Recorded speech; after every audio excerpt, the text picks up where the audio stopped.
여러분 안녕하세요. 일상 속에서 역사의 즐거움을 찾아드리는 체험학습팀의 나마입니다. 지난 시간에는 먹고 살기 위해 필요한 것들을 생산하는 일, 1차 산업과 관련된 이야기를 했습니다. 이번 시간에는 우리 삶에 필요한 것들을 만들고 주고받는 일, 2차 산업과 3차 산업에 대한 이야기를 하겠습니다. 일제강점기와 6.25 전쟁 등 어두웠던 시간이 지나고 대한민국은 1960년대부터 본격적인 경제 개발을 시작합니다. 이 과정에서 농업을 중심으로 하는 1차 산업의 비중이 컸던 경제 구조는 2차 산업 중심으로 변화하게 됩니다.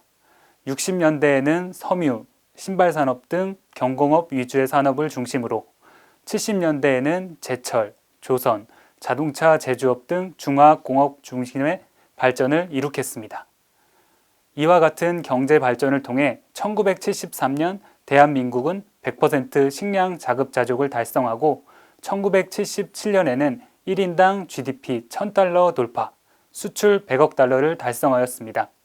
경제 발전과 동시에 2차 산업이 발전하면서 공장 등의 제조시설이 집중된 도시의 인구가 집중되었고 경제의 발전에 맞춰 여유가 생긴 가정에서는 TV나 냉장고 등의 전자제품이 등장하고 음악을 즐기는 등 여가라는 개념도 생겨났습니다.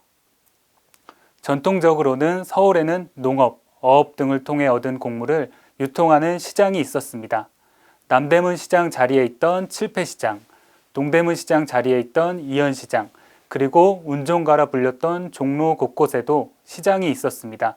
물론 일제강점기에도 미쓰코시 백화점, 화신백화점 등 부유층을 대상으로 하는 백화점이라는 장소가 있었지만 보다 많은 사람들에게 필요한 물건을 유통하기 위해 상가라는 시설이 생겨났습니다.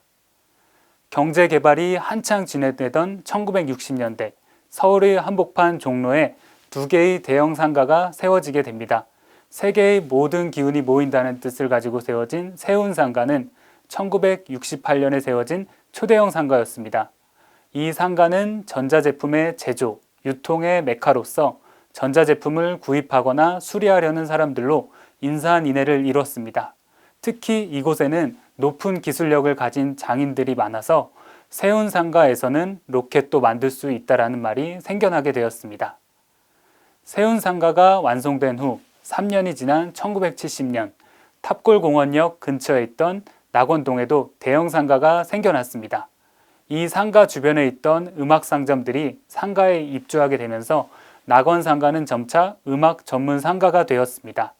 무대에서 공연을 하는 밴드부터 통기타를 배우는 학생까지 악기를 구입하고자 하는 사람들은 모두 낙원상가로 찾아왔습니다. 세월이 지나 보다 전문화된 상가들이 곳곳에 생겨나고 전자상거래가 발달하면서 세운상가와 낙원상가의 명성도 잦아들게 되었고 오늘날에는 두 상가 모두 인근의 대형 건물에 비해 초라한 모습으로 남게 되었습니다. 그러나 50년의 세월을 거치면서도 전자제품과 악기 유통의 메카라는 명맥은 지금까지 유지하고 있습니다. 교원 신한다 체험스쿨에서는 우리나라 경제 발전과 산업의 변화와 깊은 관련이 있는 두 장소를 소개합니다. 전 세계로 전자제품과 자동차를 수출하고 전 세계인이 즐겨 듣는 음악을 만드는 대한민국. 세운상가에서는 대한민국의 발전의 원동력이 된 기술과 장인들을 만나고 낙원상가에서는 오늘도 더 좋은 소리를 내기 위해 악기를 조율하고 있는 전문가들을 만날 수 있습니다. 대한민국의 경제 발전과 산업의 변화에 중요한 의미를 가진 공간에서 자녀분들에게 의미 있는 시간을 제공하고 싶은 여러분들은 언제든지 체험학습팀으로 문의 주세요. 감사합니다.